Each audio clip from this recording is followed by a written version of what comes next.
حضرت سیدنا ابو جہم بن حذیفہ رضی اللہ تعالیٰ عنہ فرماتے ہیں، غزوہ یرموک کے دن میں اپنے چچا زاد بھائی کو تلاش کر رہا تھا اور میرے پاس ایک برتن میں پانی تھا۔ میرا یہ ارادہ تھا کہ میں زخمیوں کو پانی پلاؤں گا۔ اتنی ہی دیر میں مجھے میرے چچا زاد بھائی نظر آئے۔ میں ان کی طرف لپکا، دیکھا تو وہ زخموں سے چور چور اور خون میں لت پت تھے۔ میں نے ان کے چہرے سے خون صاف کیا اور پوچھا، کیا تم پانی پیو گے؟ انہوں نے گردن کے اشارے سے ہاں کی تو میں نے پانی کا پیالہ ان کی طرف بڑھا دیا۔ ابھی انہوں نے برتن منہ کے قریب ہی کیا تھا کہ اچانک کسی زخمی کے کراہنے کی آواز آئی۔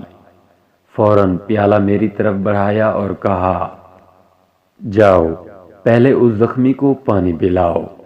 میں دوڑ کر وہاں پہنچا تو دیکھا کہ وہ حضرت سیدنا عمرو بن العاص رضی اللہ تعالیٰ عنہ کے بھائی حضرت سیدنا ہشام بن العاص رضی اللہ تعالیٰ عنہ تھے۔ میں نے ان سے پوچھا، کیا تم پانی پینا چاہتے ہو؟ انہوں نے اس بات میں سر ہلایا۔ میں نے ان کو پانی دیا۔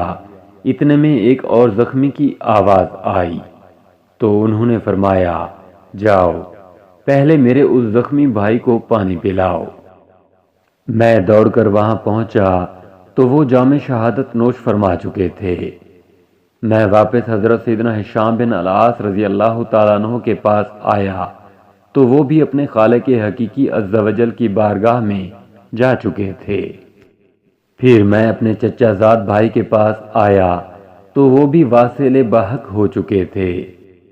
امام واقدی اور حضرت سیدنا ابن العرابی رحمہم اللہ تعالی سے مروی ہے، حضرت سیدنا اکرمہ بن ابو جہل رضی اللہ تعالیٰ عنہ کو جب پانی دیا گیا تو انہوں نے دیکھا کہ حضرت سیدنا سہل بن عمر رضی اللہ تعالیٰ عنہ بھی شدید پیاس میں مبتلا ہیں اور ان کی طرف دیکھ رہے ہیں، تو آپ رضی اللہ تعالیٰ عنہ نے پانی نہ پیا اور فرمایا، جاؤ پہلے میرے بھائی کو پانی پلاؤ۔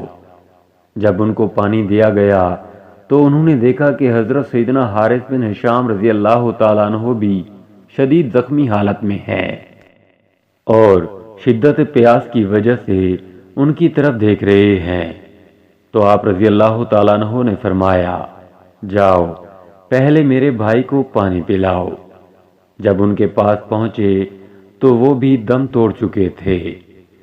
دوبارہ جب حضرت سیدنا سہل بن حارث رضی اللہ تعالیٰ عنہ اور حضرت سیدنا اکرمہ بن ابو جہل رضی اللہ تعالیٰ عنہ کے پاس گئے تو وہ بھی جاں بحق ہو چکے تھے۔